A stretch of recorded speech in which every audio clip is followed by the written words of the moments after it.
మేలు చేసినాడు. మా అన్న అదే హాస్పిటల్లో 5 నెలల వరకు మా బాగున్నాడు. డెలివరీ అయిన తర్వాత బాగా మాట్లాడుకునేవాడు, అన్ని హుషారు ఉండేవాడు. తర్వాత 6 నెలల నుంచి 4.5 కేజీలకి వచ్చినాడు. 4.5 వచ్చి కర్ణాటకలో చూపించిన హాస్పిటల్లో చూపిస్తే బాగా అవుతుంది, దొడ్డు పరిశ్రమ కదా, మీరు అర్జెంట్ కావాలంటే ఎట్లయితుంది, ఒక వారం అయినాక బాగా అవుతుంది, తర్వాత ఒక వారం అయినాక బాగా అవుతుంది. ఇంకో హాస్పిటల్ చూపించినాము, మళ్ళీ వాడితే ఇంకో వారం అయినాక బాగా అవుతుంది అన్నారు. ఇంకా వేరే వాళ్ళు చూసి ఇంకో హాస్పిటల్ పోండి, అక్కడ బాగా మా బాబు బాగా అయిందని అక్కడ చూపించినాం కర్ణాటకలో. ఇక్కడ బాగా కాలేదని ఇక్కడ మా అత్తమ్మ ఫోన్ చేసిన గుండకలు ఫోన్ చేసి ఇక్కడ రండి, అక్కడ వాతావరణం సెట్ కాలేదేమో, ఇక్కడ రండి, ఇక్కడనే డెలివరీ అయినాడు కదా బాబు, 5 నెలల వరకు బాగున్నాడు, ఇక్కడే రండి అంటే అక్కడ వచ్చినాం. వస్తే అక్కడ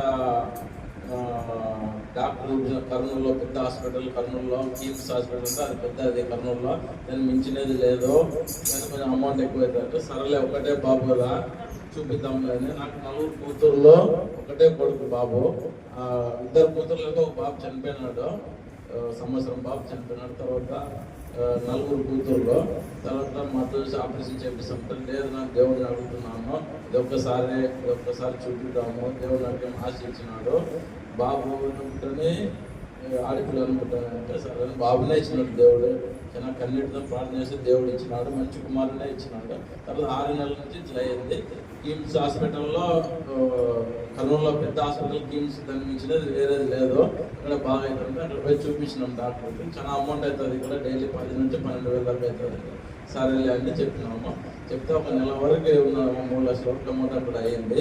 అయితే ఆ బాబు చూసి బాగా అవుతుంది పోండి, బాగున్నాడు, హుషారున్నాడు బాబు, ఇంటికి పోండి, ఈ మెడిసిన్ వాడండి అని చెప్పి 1 నెల రోజులు అడ్మిట్ చేసుకొని ఇంటికి పోయిన తర్వాత ఆ ట్రీట్మెంట్ అంటే వాడడం ఏం తక్కువ వాళ్ళే కాబట్టి ఎట్లా ప్రోగ్రామ్ తక్కువ వాడడం లేదంటే మళ్ళీ వేరే వాళ్ళు చూసి ఇట్లా అనంతపూర్ పోండి, అక్కడ హాస్పిటల్ బాగా చూస్తారు, ఇంత లాంగ్ అవుతుంది కదా అక్కడ, దీనికంటే మంచి స్పెషలిస్ట్ డాక్టర్ ఉన్నాడు అక్కడ, మంచిగా చూస్తాడు అంటే అక్కడ పోయినాము. అనంతపూర్లో 1 నెల రోజులు చూపించినాం అక్కడ, 2 నెలల వరకు చూపించినాం అక్కడ. అక్కడ 3 లక్షల దాకా ఖర్చు అయింది. డాక్టర్ ట్రీట్మెంట్లు అన్నీ ఇస్తున్నాడు, మంచి యాంటీబయాటిక్ అన్నీ ఇచ్చినారు. ఇస్తే కూడా ఏమి వాళ్ళకి అర్థం కావడం లేదు, ఏమి అనే దగ్గు పరిచయం పోవాలి, యాంటీబయాటిక్ మంచి ఇస్తున్నాము, బాగా కావాలి కదా అంటే బాగా కావడం లేదు. తర్వాత డాక్టర్ చూసి ఇది బాబుకి ఏమో ప్రాబ్లం ఉంది, మీరు బెంగళూరు పోవాలా అని చెప్పినాము. 2 నెలలు ఇక్కడ ఉంది, 3 నెలలు 8 నెలలు పడింది. 9వ నెలలో మీరు బెంగళూరు పోండి, అక్కడ మీకు ట్రీట్మెంట్ అంతా అయితే బోన్ మ్యారో టెస్ట్ కావాలి, దీనికి ఈ బాబులో పెరుగుదల లేదు, కొంచెం నీరసం ఎక్కువ ఉన్నాడు, 4 కేజీలకు వచ్చిన అప్పటి వరకు బాబు. బెంగళూరు పోయినామమ్మ, పోతే అక్కడ రోజుకి వచ్చేసి 1,20,000 దాకా అవుతుంది, ఒక రోజుకి 1,20,000 అవుతుంది, ఈ బాబు చేస్తామమ్మ అని చెప్పినారు. సరేలే అని చెప్పి ఒక రోజుకి 50,000 అడ్వాన్స్ పెట్టినాము. తర్వాత మీరు ఇంత డాక్టర్ వచ్చినాడు, వచ్చి ఈ బాబు బతకడం చాలా కష్టము, మీరు రోజు 1,20,000 దాకా అవుతుంది, 60 రోజులు అంటే 60 లక్షల దాకా అవుతుంది బెంగళూరులో, మరి మీరు పెట్టుకోగలరా? లేదు సార్, ఇక్కడ మాకు అనంతపూర్ డాక్టర్ 5-6 లక్షలు అయిపోతుంది, మీరు పోయి చేయించుకోవచ్చు, రావచ్చు, హుషారు బాబు అని చెప్పినాడు. బెంగళూరులో చూస్తే బతికేది కష్టము, 60 లక్షల దాకా అవుతుంది, అది గ్యారెంటీ కూడా చెప్పలేము, మీ ఇష్టం అని. 2 రోజులు ఉన్నాము అక్కడ బెంగళూరులో. తర్వాత మా 2 రోజులుగా 3 లక్షల రూపాయలు బిల్ వేసినారు వాళ్ళు.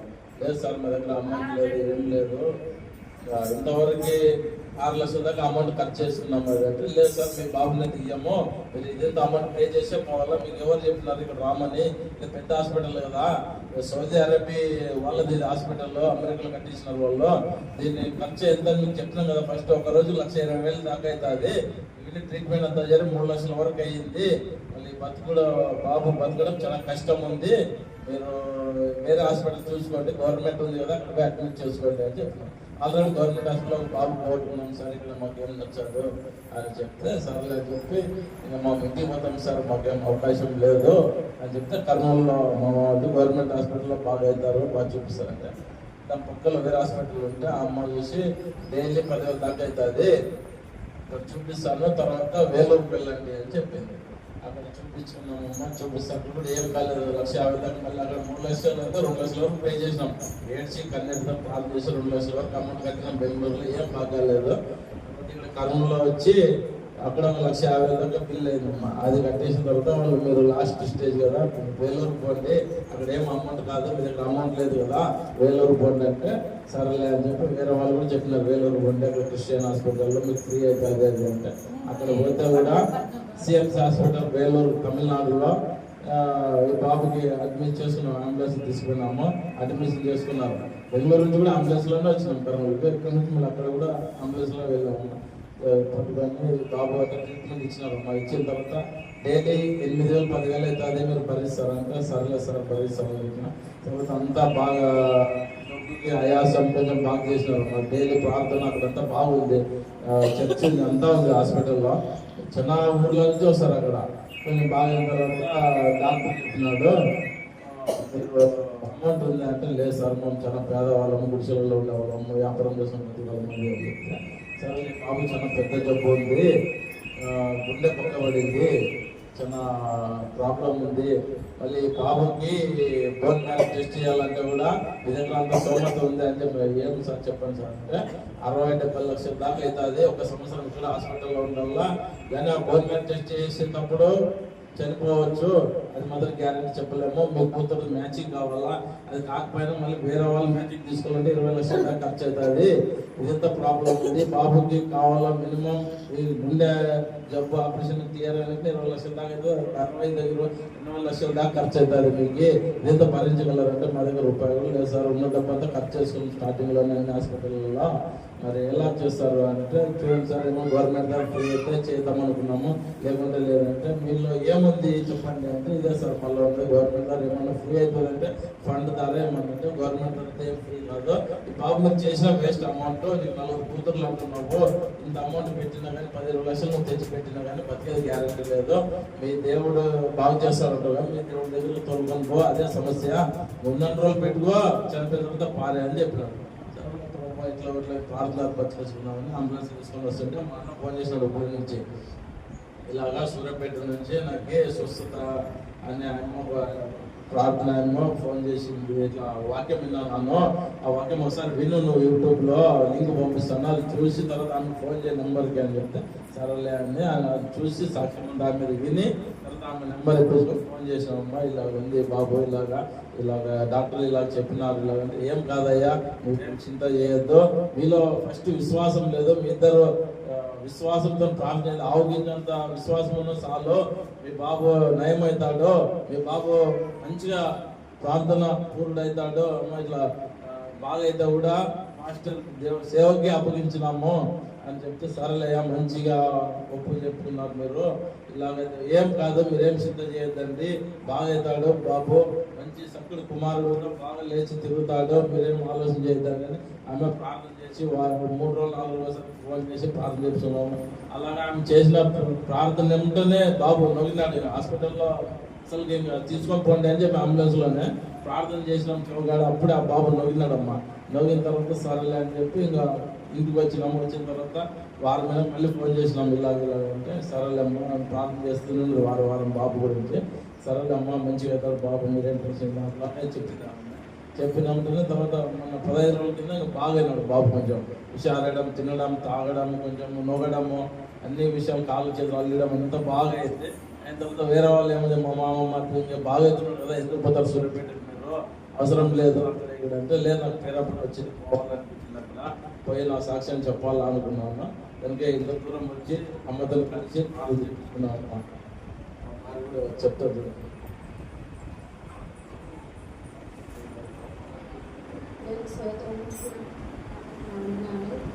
దేవుడు నాకు డెలివరీ అయ్యేటప్పుడు చాలా కష్టంగా ఎంతో బాధపడినాను. దేవుడు సిట్రింగ్ వాళ్ళే తీసుకున్నా కూడా నాకు దేవుడు మంచి మళ్ళీ నార్మల్ డెలివరీ ఇచ్చినాడు. అడ్డం ఉంది బిడ్డ అడ్డం ఉన్నాడు, నార్మల్ కాదు అని రాత్రి 1 గంట తీసుకున్న వాళ్ళు 3-4 గంటల వరకు చూసినారు నార్మల్ డెలివరీ అవుతుందని. దేవుడు మేడమే అదుర్కొని నార్మల్ కాదు ఆ బిడ్డ అడ్డం తిరిగింది, సిజరింగ్ చేయాలి ఈ అమ్మాయికి అని చెప్పి సిజరింగ్ వాళ్ళకి తీసుకున్నాక దేవుడిని ఇంకా దేవుడినే కోరుకున్నాను ఏసయ్య, ఎందుకంటే నువ్వే నన్ను గడ్డగా మనసులో ఎవరు ఏం చేయలేదు, నువ్వే నన్ను సాయం చేయాలని అని ప్రార్థన చేసుకుని అట్లనే అరుచుకుంటా అట్లా ప్రార్థన చేసినప్పుడు నాకు సిజరింగ్ వాళ్ళు పోయినాక నార్మల్ డెలివరీ అయింది. దేవుడు చేసిన కారణమే. వాళ్ళ సిస్టర్లు కూడా ఉన్నారు, మేడం నాకు డబ్బుని డెలివరీ చేయడానంటే నేనేం చేసేది లేదమ్మా, దేవుడు ఇచ్చినవాడు దేవుడే కడుగుతారా, నేను కూడా మనుషుల మీద నీలాక నేనేం చేయలేము అని వాళ్ళ సిస్టర్లు మేడం కూడా అనింది. దేవుడు ఇంకా అప్పుడు నేను అనుకున్నాను, దేవుడే నాకు దిక్కు మనుషులు ఎవరు లేరు అని నేను దేవుని ప్రార్థించినప్పుడు నాకు చక్కని డెలివరీ చేసినప్పుడు అదే ఒక మేలు. మళ్ళా ఈ బాబుకి 5 నెలల వరకు బాగానే ఉన్నాడు. 4 నెలల నుంచి దగ్గు సర్ది అదంతా స్టార్ట్ అయ్యి బాగానే తిప్పలు ఉన్నాము. మేము హాస్పిటల్ చూపించినాము. ఇంకా డాక్టర్ గ్యారెంటీ లేడు, అక్కడు మీరు ఇంటికి తీసుకుపోయి మీ దేవుడు గొప్ప దేవుడు అయితే కనుక మీ దేవుడే బ్రతికేయాలగా, మేము మనుషుల మీద ఏం చేయలేమని అని డాక్టర్లు చేసి పెట్టినారు. మీరు కూడా అందరూ విశ్వాసులు, ఎక్కడెక్కడో ఉన్న సేవకులు విశ్వాసులు మా బంధువులు అందరూ ప్రతి ఒక్కరు చెప్పినాము ప్రార్థన చేయమని. అందరూ ప్రార్థిస్తున్నారు. వాళ్ళ ప్రార్థన ద్వారా మా కుమారుడు ఇంకా బాగున్నాడు, ఇప్పుడు ఇంకా స్వస్థపడేలాగా, ఇంకా మంచి ఆరోగ్యం ఇచ్చేలాగా దేవునికి అప్పచెప్పినాము. ఇంకా బ్రతికితే ఏసయ్య నీ సన్నిధానం తీస్తాము, సేవకే ఇస్తామని అని మేము అందరూ మొక్కుతున్నాము. ఇంకా మీరందరూ కూడా బాగా ప్రార్థించమని కోరుకుంటున్నాను. చెప్పిన మాట చెప్పు. నేను ఫోన్ చేసినప్పుడు నువ్వేం చెప్పినా నేను అమ్మగారు ప్రార్థన ఫోన్ చేసినప్పుడు అమ్మగారు చూసి నేను ఇట్లా చెప్పిన, అమ్మ ఇట్లా ఉన్నాడు బాబు, డాక్టర్ గ్యారెంటీ లేడు అని చెప్పినారు. నేను చెప్పినప్పుడు మీరు రాండి ఒకసారి కూడా ప్రార్థన చేసుకుని పోదురానింది అమ్మగారు అన్నప్పుడు నేనేమన్నాను, ఏమీ లేడమ్మా, ఇంక మొత్తం ఎముకల మీద తోలొక్కటే ఉంది, ఇంక వచ్చి ఏం చేయాలమ్మా అని నేను ఈ మాట అన్నాను పాస్టర్ దగ్గర ఫోన్లో. అన్నప్పుడు ఏం కాదు, నువ్వు ఏం చింత చేయొద్దు, ఏం భయపడద్దు, నేను కుమారుని దేవుడే స్వస్థపరుస్తాడు, ఒక్కసారి ప్రార్థన చేసుకుని నీకు అద్భుతం కలుగుతుంది అని పాస్టర్లో చెప్పింది. చెప్పినప్పుడు మేము వచ్చినాము, నిన్న వచ్చినాము, ఇప్పుడు బాగున్నాము. చిన్న సాక్షి దేవుడు.